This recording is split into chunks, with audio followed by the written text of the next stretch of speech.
Hey everyone. Welcome to our second Principles Read Along. We're doing Tennessee Williams' The Glass Menagerie. Today we're going to do scene 3. Yesterday in our opening performance, we met the Wingfield family, Amanda, the overbearing mother, Tom, the son looking for some better life, and Laura, a lonely young woman who has a physical handicap, and the mother making plans and provisions for her to better her daughter's life here. So here we go.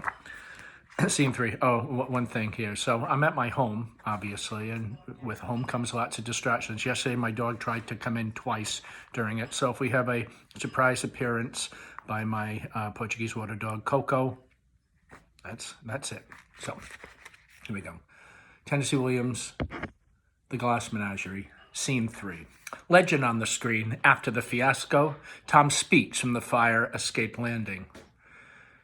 After the fiasco at Rubicam's Business College, the idea of a gentleman caller for Laura began to play more and more important of a part in Mother's calculations. It became an obsession. Like some archetype of the universal unconscious, the image of the gentleman caller haunted our small apartment.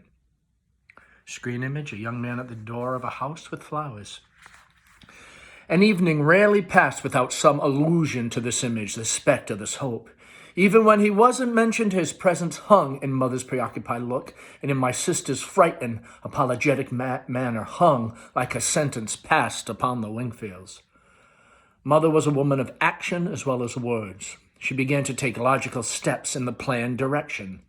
Later that winter and in the early spring, realizing that extra money would be needed to properly feather the nest and plume the bird, she conducted a vigorous campaign on the telephone, roping in subscribers to one of those magazines for matrons called The Homemaker's Companion, the type of journal that features the serialized sublimations of ladies of letters who think in terms of delicate cup-like breasts, slim tapering waists, rich creamy thighs, eyes like wood smoke in autumn, fingers that soothe and caress like strains of music, bodies as powerful as Etruscan sculpture. Screen image, the cover of a glamour magazine. Amanda enters with the telephone on a long-distance extension cord.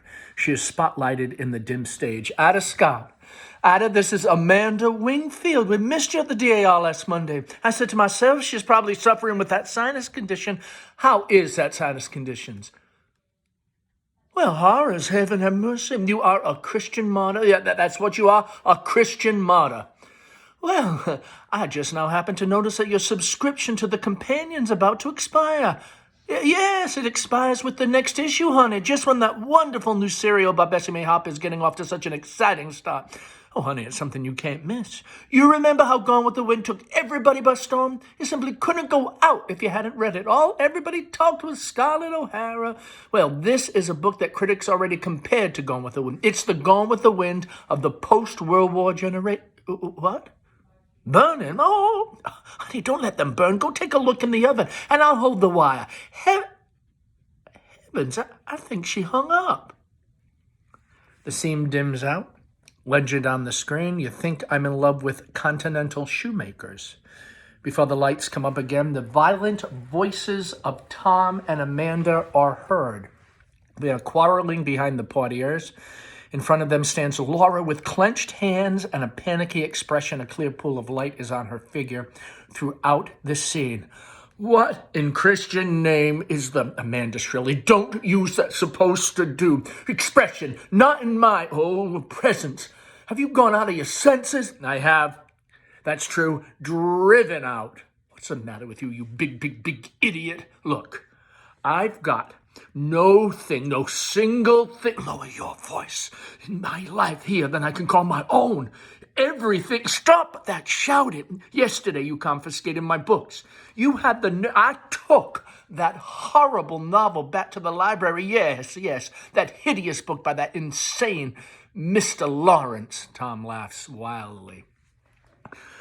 I cannot control the output of diseased minds of people who cater to them. Tom laughs still more wildly. But I will not allow such filth brought into my house. No, the house. house? Who pays for the rent on it? Who makes a slave of himself? Fairly screeching, Amanda, don't you dare! Go. No, no, no, no, Tom says. I mustn't say things. I've just got, let me tell you, I don't want to hear any more. Tom tears through the portieres. The dining room area is lit with a turgid, smoky red glow.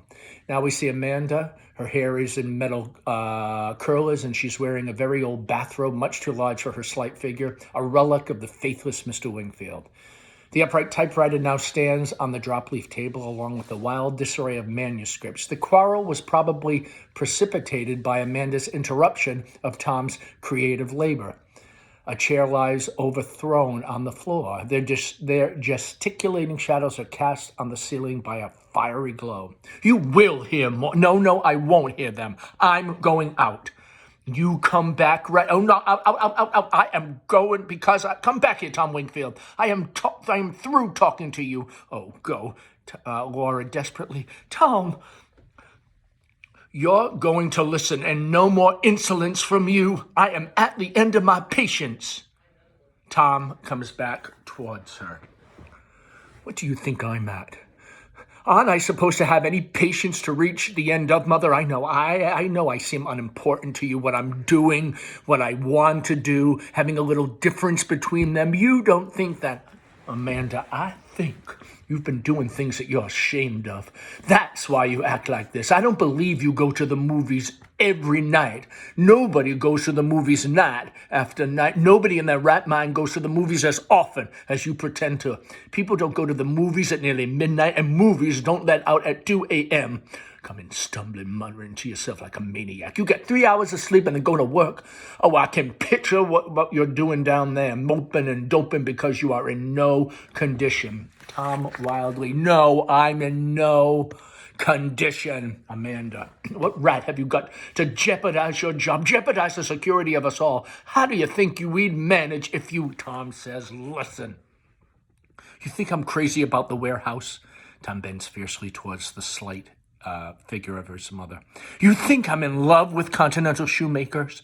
You think I want to spend 55 years down in that Celotex interior with fluorescent tubes? Look, I'd rather somebody picked up a crowbar and battered out my brains and go back mornings. I go. Every time you come and yell in that goddamn rise and shine, I say to myself, how lucky dead people are.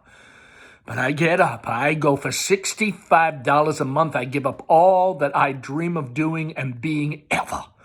And you say self? Self's all I think of? Well, listen, if self is what I thought of, Mother, I'd be where he is. Gone, he points to his father's picture, as far as a system of transportation reaches. Tom starts past her. Amanda grabs his arm. Don't grab at me, Mother. Amanda, where are you going? I'm going to the movies. Amanda, I don't believe that lie. Tom crouches towards her, overtowering her tiny figure. Amanda backs away, gasping. No, I'm going to opium dens. Yes, opium dens of vice and criminal hangouts, Mother.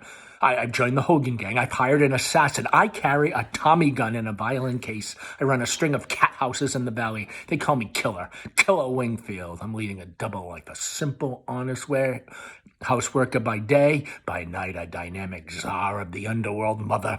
I go to gambling casinos. I spin away fortunes on the roulette table. I wear a patch over one eye and a false mustache. Sometimes I put on green whiskers, and on those occasions they call me El Diablo. Oh, I could tell you many things to make you sleepless.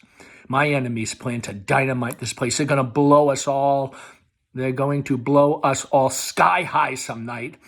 I'll be glad, very happy, and so will you. You'll go up on a broomstick over Blue Mountain with 17 gentlemen callers, you ugly, babbling old witch.